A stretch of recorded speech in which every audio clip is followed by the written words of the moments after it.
Announcing Odyssey and update 1.6. We're thrilled to announce RimWorld's 5th expansion, RimWorld Odyssey. Okay, so like Super Mario Odyssey, yeah? Odyssey enriches the world and expands your adventures beyond a single map. Build a graveship. A gravship, not a graveship, to across the planet. Settle in new biomes filled with diverse landforms and exotic wildlife. Go on quest to hunt the alpha frumbo, an alpha frumbo, so like a godly frumbo, or raid ancient crypto sleep bunkers. Launch into orbit and scavenge tech from space stations and asteroids. But out in the void, an ancient machine mind stirs. Yeah, looks like a Save Our Ship 2 DLC. Guys, looks like, really does look like Save Our Ship 2 DLC. But let's see about the free update. 1.6, I hope they have more quality of life. The free 1.6 update for the base game will also launch at the same time as Odyssey. 1.6 includes big performance improvements, quality of life changes, better tools for designing bases, caravan improvements. Okay, I like this. I like 1.6. Greater variety in maps, flying chickens and more. So this 1.6 is not part of the DLC, if you don't know already. So it's just the free update for the game. So everyone will get 1.6. The DLC itself is what you have to pay for. If you'd like to test update 1.6, it's currently available on the unstable Steam beta branch. So I guess we should hop on to 1.6 then. Is there a date? It says 1 month, so I guess we'll have to wait a month, huh? In the meantime, we'll be posting weekly teaser blogs with deep dives into new content, so watch this space. About Odyssey, build your own gravship. Is that how I pronounce it? Build your own gravship and travel across the planet. Land anywhere you want to explore. Hunt for treasure, scavenge forgotten gravtech, and bring back souvenirs like a charming hermit crab or a gold-plated charge rifle. We get a gold charge rifle.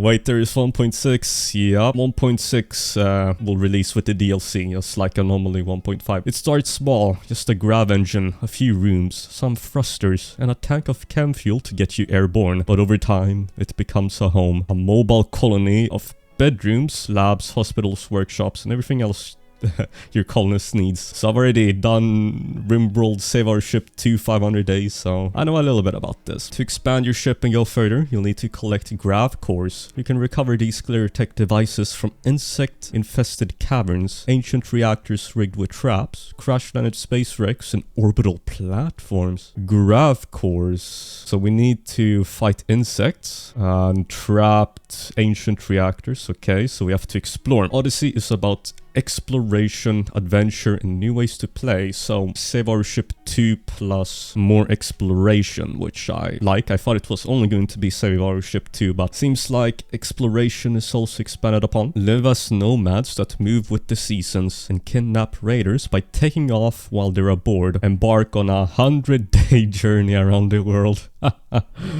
Embark on a 100-day journey. Perfect. Perfect for my 100-day video. And collect one of every animal to build your own zoo. So I guess we will be building our zoos in RimWorld. Like Anomaly, except not horrors, regular animals. Design the weirdest, ugliest, most gloriously unhinged gravship and see how far it gets you. Or hunker down inside an asteroid and live as long as you can in space. You can play Odyssey in any way you like. Explore new biomes and landmarks. Odyssey adds several new biomes that change how and where you play. In the glowforest, bioluminescent mushrooms and psychedelic spores glow in the permanent darkness. Geothermal vents belch sulfur that blocks out the sun, and normal plants can't grow here. You'll need to survive on fungi alone. So ship is designable. Yeah, looks like it. The scarlands are the war-torn remains of once thriving cities. Craters rupture the roads, vents release heat and gas, and toxic rain pours constantly. The grasslands are a ranching cowpoke's dream. Endless fields of golden fertile land. While trees are rare here, the growing seasons are long and bountiful, and strong winds guarantee power for your turbines. However, drought can strike at any time, and many farms have been lost to raging brushfires. From what I'm reading so far, I feel like it will be more replayable than Anomaly, and probably more interesting. I love Anomaly, but this seems more interesting. The glacial plains feel prehistoric. Blizzards smother the land, herds of mastodons roam, and scimitar cats prowl the frozen expanse. So this is like sea ice. Carve shelters into walls of ice, or seek refuge among the buried frozen ruins and live as the old ones did. The lava fields constantly change. Rivers of molten rock flow across the land in sudden bursts, swallowing up animals, buildings, and colonists alike. Volcanic debris crashes down from the sky, and thick ash makes it hard to breathe. Stay safe by building barriers to divert incoming lava, and wear face masks to protect your lungs. I actually wanted to do a playthrough in a volcano using mods, but yeah, might do 1,000 days here actually. Looks really interesting. The new landmark system combined with these biomes to create endless landscape variation. Landmarks have different features that can affect everything from map generation to plant variety to rare resources like obsidian.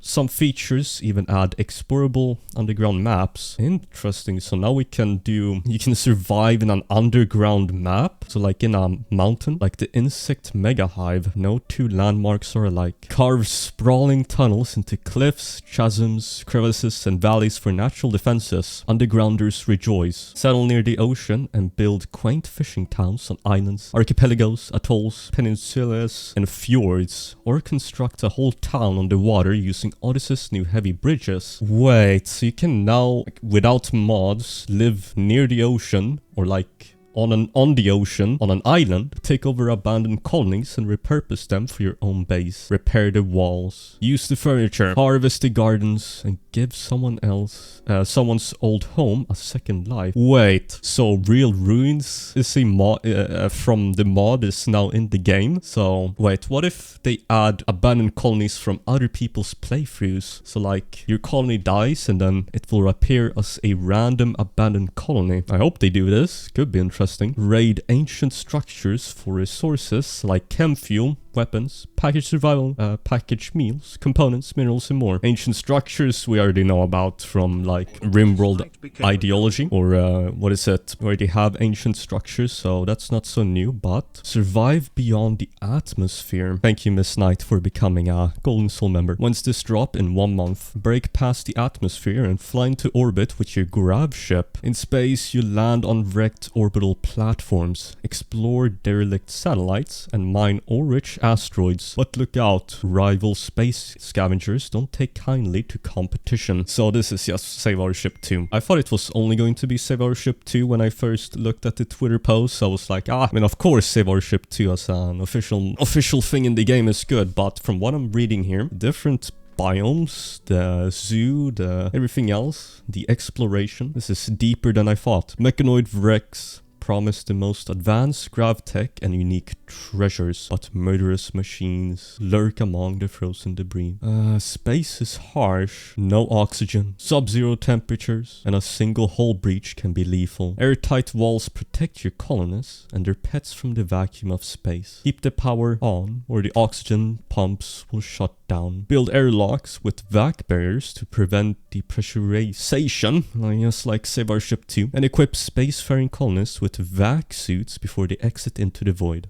Okay, wait. Let's look at these screenshots. So this is in space then. The mechanoids. I hate mechanoids, but if we have to fight mechanoids, then so be it. This planet looks very interesting. And look at this. You can now live on an island in RimWorld without mods. Okay, better wishlist that bad boy. Anyways, where were we? Odyssey adds over 40 new animals that can be tamed, trained, traded, and eaten. You might start... Wait, 40 new animals? You might start your game in the grasslands with a single cow that steals your crops. But as your story progresses, your gravship could end up as an aviary filled with swans, peacocks, flamingos, and quail. So we got vanilla animals expanded here.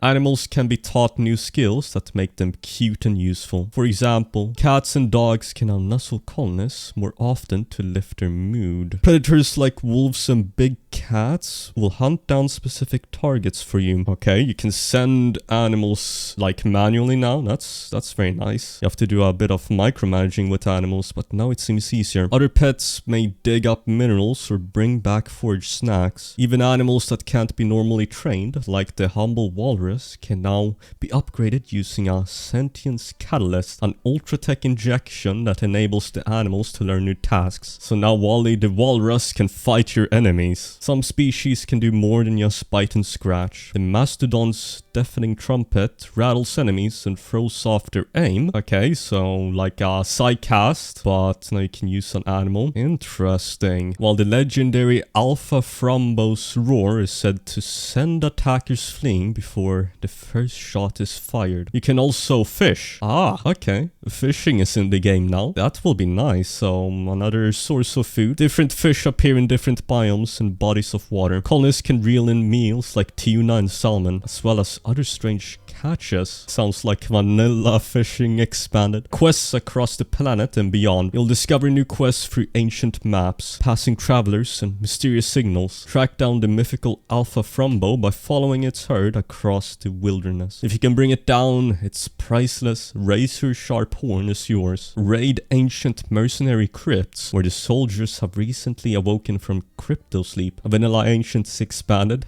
They guard Glitter World supplies, and the gang leader owns a valuable weapon that could be yours. Abandoned orbital platforms and derelict satellites drift through low orbit. They promise stockpiles of loot, but you're competing with hostile salvage crews. Sometimes orbital fugitives hole up in the wreckage. There are also defensive turrets, traps, and leftover mechanoids. Asteroid mines offer rich veins of plasteel, uranium, and gold, but they're vulnerable to pirates and debris from space. Get in and out fast. So another way of getting resources other than deep drilling. Let's see how effective it is. Jesus. Okay, is this the last of it? There's so much. New weapons, traps, and enemies. A new unique weapons system lets you arm your colonists with special weapons they find. A sawed-off shotgun clears the room in a second. An AI-assisted rifle scopes makes the worst shooter accurate, and a fully golden revolver just looks cool. An AI-assisted rifle scope, so if I can attach this to like a charged rifle or like a minigun, I wonder if we can attach it to anything. New gear helps with new threats. Hunter drones chase their targets and explode on contact. And we got drone warfare in RimWorld, guys. New war crimes possible. Wasp drones jab their prey with paralyzing needles. Ancient sentries patrol ruins with a scattergun to blast apart intruders.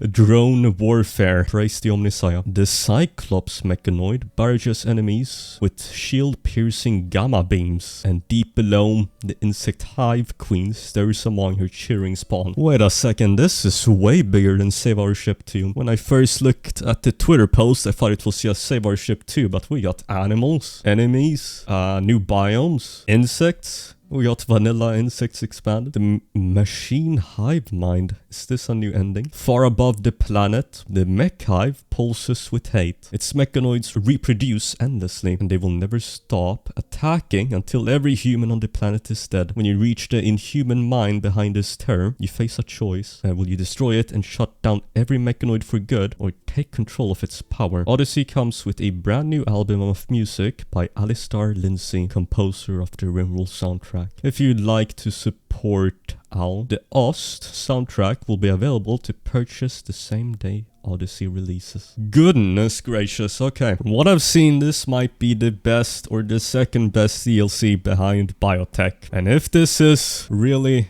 as it seems, then I could play this for like, I could do so many playthroughs with this already, like 1 year of content. So this might be the best DLC. I think this looks way better than RimWorld Anomaly. Sorry to say it, but I think this looks better than RimWorld Anomaly. I think there's more replayability. You can use this in almost every single playthrough, because instead of the ship launch ending, now you can launch into space. Your playthroughs will be longer. You can use animals, build on an island. Check out this DLC, read it. There will be new previews the coming weeks, and then on July 11th, 1 month from now, this will come out. So July 11th.